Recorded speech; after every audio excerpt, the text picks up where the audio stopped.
uneasy dreams, but the shutters on the cottage windows were still tightly closed.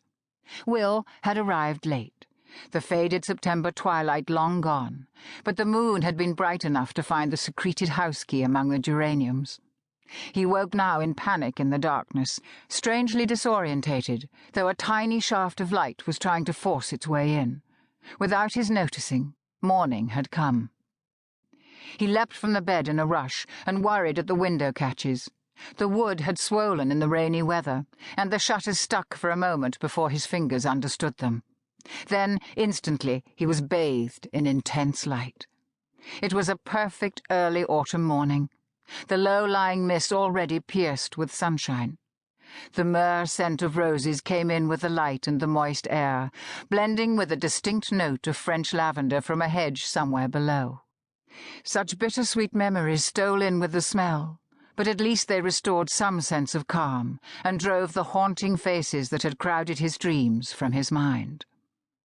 He had forgotten about the immersion heater last night, but he was desperate to shower off the dust from yesterday's long ride from Lucca.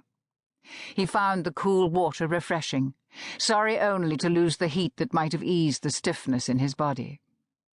His Ducati 998 was definitely not a touring bike. It was like a tetchy supermodel, breathtakingly quick, absurdly demanding yet exhilarating to ride. It suited Will's humour and eccentricity to perfection. But over long stretches without a break, it was uncomfortable, if he were honest. His knees had been cramping a little in the leathers late yesterday, but he shrugged that off. You had no business riding such a bike if you were faint-hearted. His face in the mirror confirmed his mother's view of him as an angel a little fallen. He resembled an extra in a Zeffirelli film, he thought, his jawline outlined with dark stubble. He laughed with shock, recognizing that at this moment the look would unsettle even her. There was something manic in the face laughing back at him, and he knew he hadn't kept the demons of his journey from getting a little too close to his soul. He pared, rather than shaved, away the growth of several days, and wiping soap from the razor, he suddenly noticed a slightly faded rose, which had dried perfectly in an old ink bottle by the sink. Perhaps his brother Alex had brought someone there in the last couple of weeks. He had been so immersed in his own thoughts lately, he hardly knew anyone else's movements. He smiled, intrigued at the idea. "I'll call him early this evening," he said aloud, surprised at the unfamiliar sound of his own voice, "once I get to Caen." The ferry wasn't leaving until nearly midnight, but right now he had things he wanted to do. In the serene morning light of the kitchen, he started to relax for the first time in weeks, losing the disturbed, fugitive feeling he'd found shadowing him recently.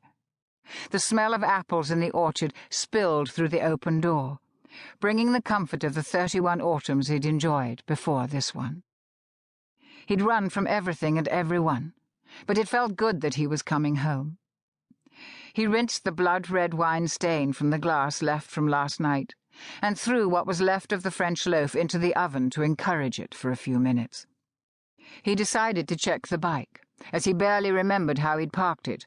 All that had kept him going during those last grinding miles at speed from Lyon was the thought of refuge, breaking into the pungent Meaux brie he'd packed in his rucksack, with a baguette, a glass of his father's Saint-Emilion, and bed. Outside, everything was disarmingly peaceful. There was a late flush of wisteria scrambling over the front of the cottage. Apart from superficial signs of neglect betrayed by an uncut lawn and unswept path, the house didn't reveal the family pain that had shaped its solitude for many months. Following the sudden and terrible loss of Will's mother from cancer late in January, no one had appeared to want to visit it. Easily accessible on any 3-day weekend from their home in Hampshire, this had been her space, her escape, her joy to paint and garden in, and her ghost haunted every corner even now in broad morning light.